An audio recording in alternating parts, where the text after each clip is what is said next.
hemos visto el proceso post-mortem y el proceso de maduración, la importancia fundamental que tienen. Si yo le pregunto qué es un corte de carne, sabemos que los cortes de carne difieren entre las diferentes provincias, los nombres y demás, pero un corte de carne es una sección del animal que bajo un nombre se caracteriza por tener sus fibras musculares semejantes.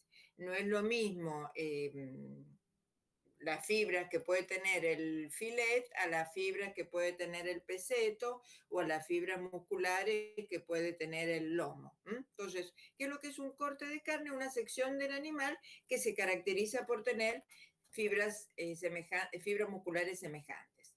¿De qué va a depender las características de los cortes de carne?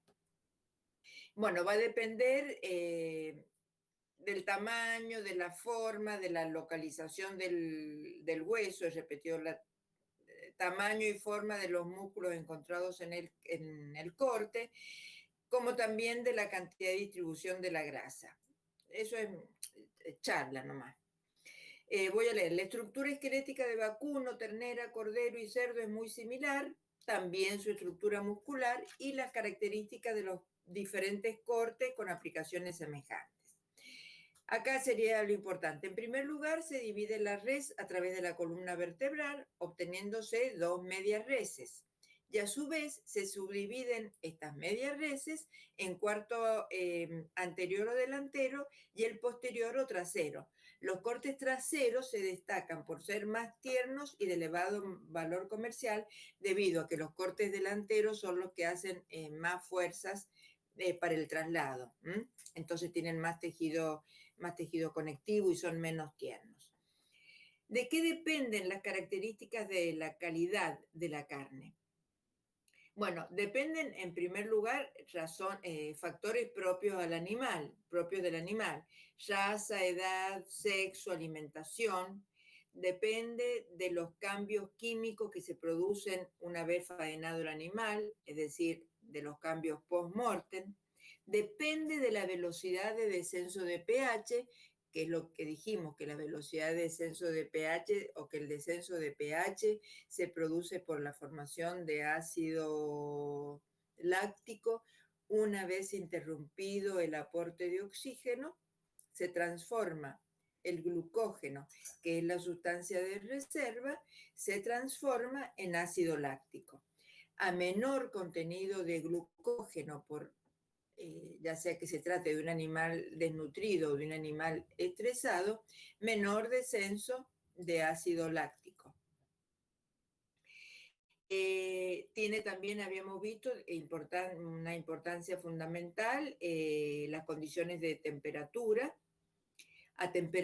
¿Qué pasaría a temperaturas elevadas? Esto es importante. A temperaturas elevadas nosotros hemos visto que se trabaja con temperaturas de 15 grados aproximadamente. A temperaturas elevadas, por ejemplo, temperatura ambiente del orden de los 35 grados centígrados, si lo hiciéramos en el campo, el pH disminuiría abruptamente. Es decir, en vez de que esta transformación del glucógeno en ácido láctico esté controlada, se va a producir una transformación rápida debido a que el glucógeno se degrada a gran velocidad. ¿Esto qué consecuencia va a traer? Que este descenso tan rápido del pH va a ocasionar que las proteínas se desnaturalicen. Si la disminución de pH es muy rápida y hay una desnaturalización de proteínas muy rápida, vamos a obtener una carne que tiene un determinado nombre que no se los voy a decir porque se les va a hacer mucho lío, que es una carne seca. ¿Por qué? Porque al desnaturalizarse la proteína va a eliminar el agua. Todo el agua que tiene retenida la va a eliminar. Entonces, la carne va a ser una carne seca. Entonces, cuando la masticamos, deja un residuo fibroso y seco.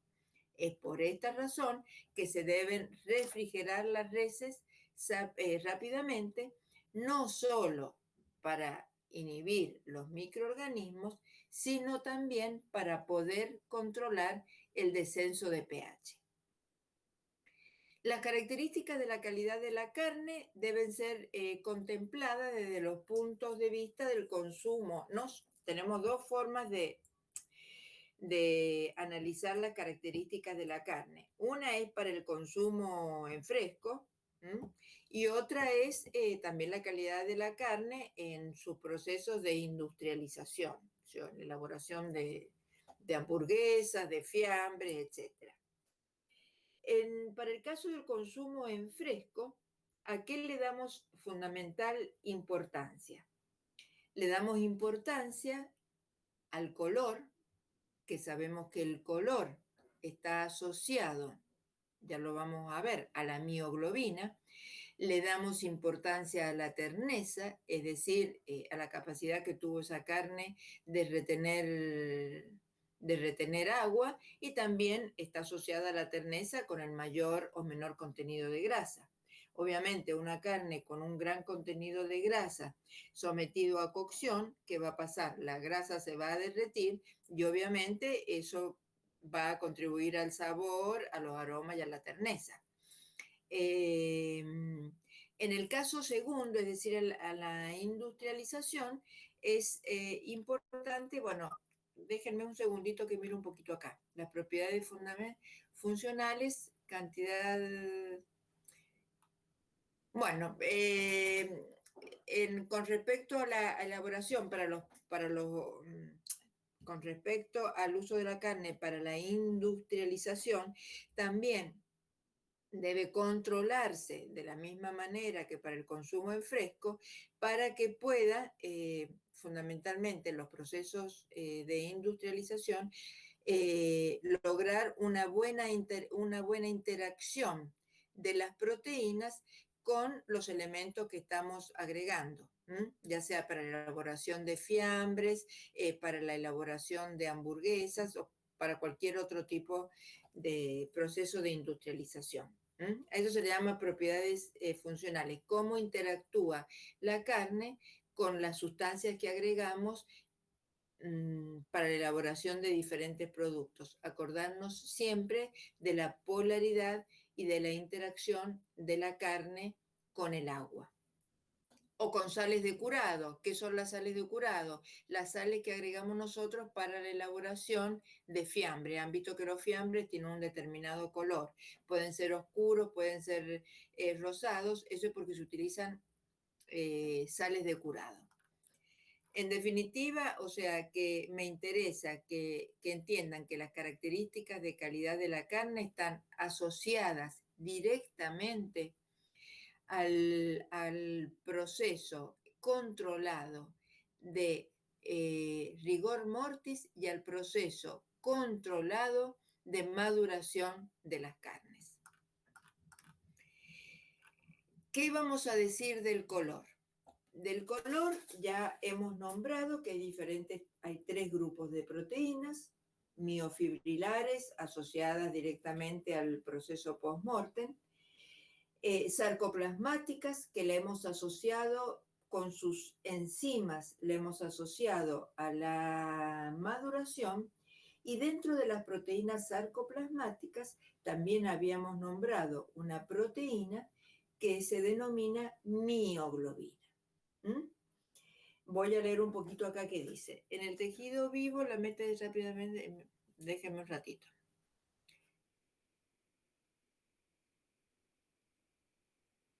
Del color por el momento, entonces vamos a decir que depende de la mioglobina y que varía de acuerdo a las diferentes especies. Ya hemos dicho que hay carnes blancas y carnes rojas. En aquellos animales viejos que están rematungos, que han sido sometidos a mayor trabajo, tienen un color más oscuro. Ahora bien, vamos a ver cuál es el color de la carne fresca. La carne fresca, estoy en la página 9.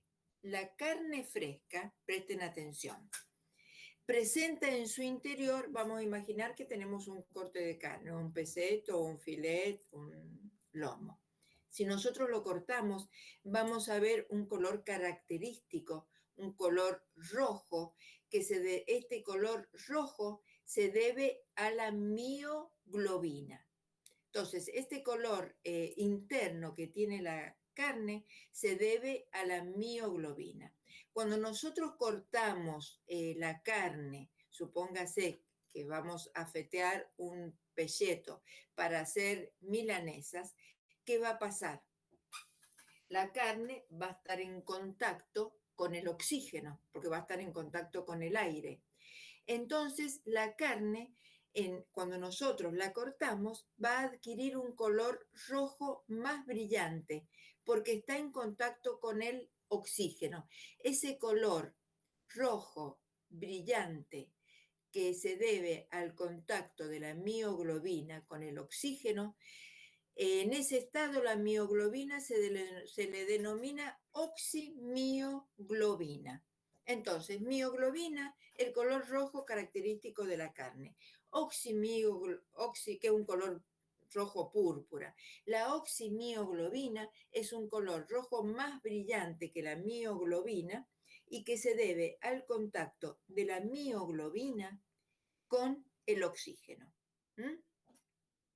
Este color se mantiene en condiciones adecuadas de higiene y refrigeración. ¿Qué pasa cuando yo tengo un corte de carne? No lo he frisado, sino que lo he dejado en la heladera más de 3 o 4 días. ¿Qué coloración observan ustedes en la carne?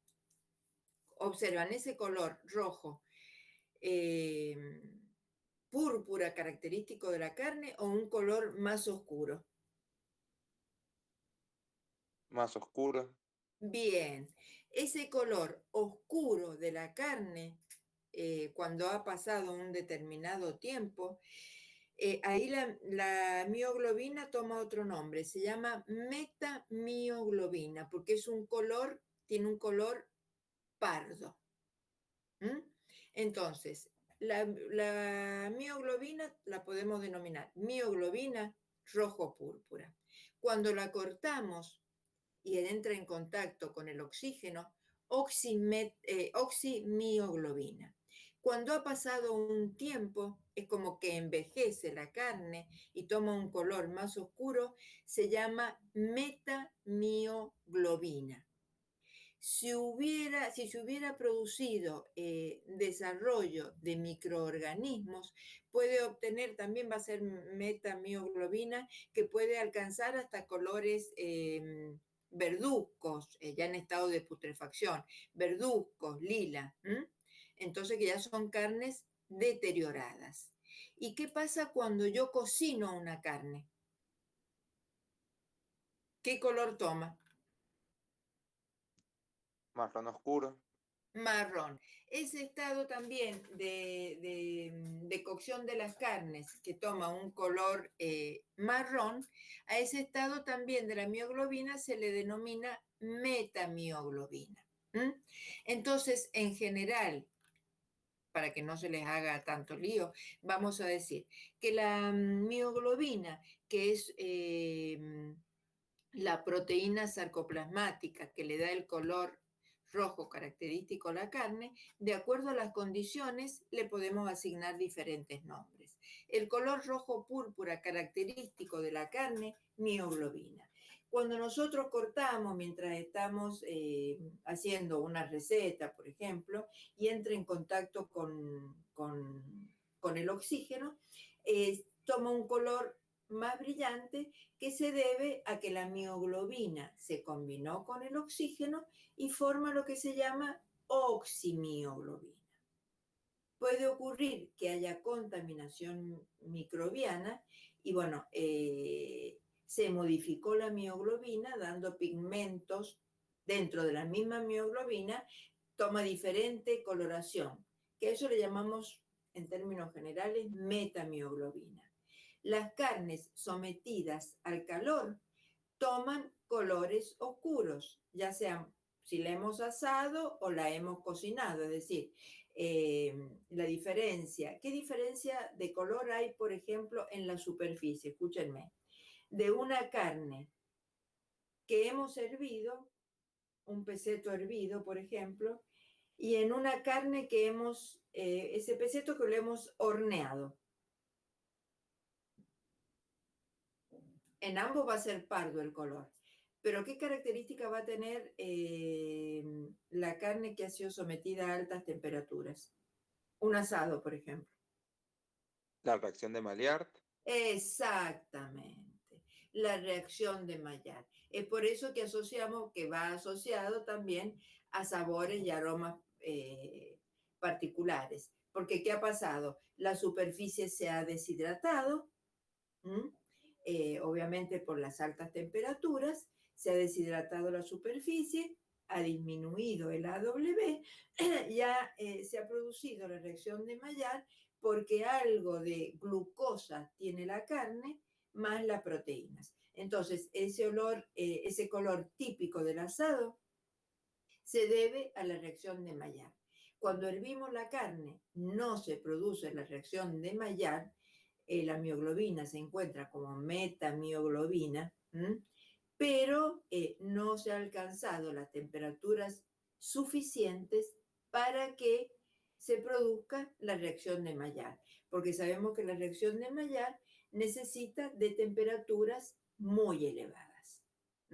Más o menos les queda claro, más de todos modos vamos a tener la clase presencial. Les queda, ustedes vayan anotando las dudas, ¿les queda claro entonces que la mioglobina y los diferentes nombres que le damos de acuerdo a las condiciones?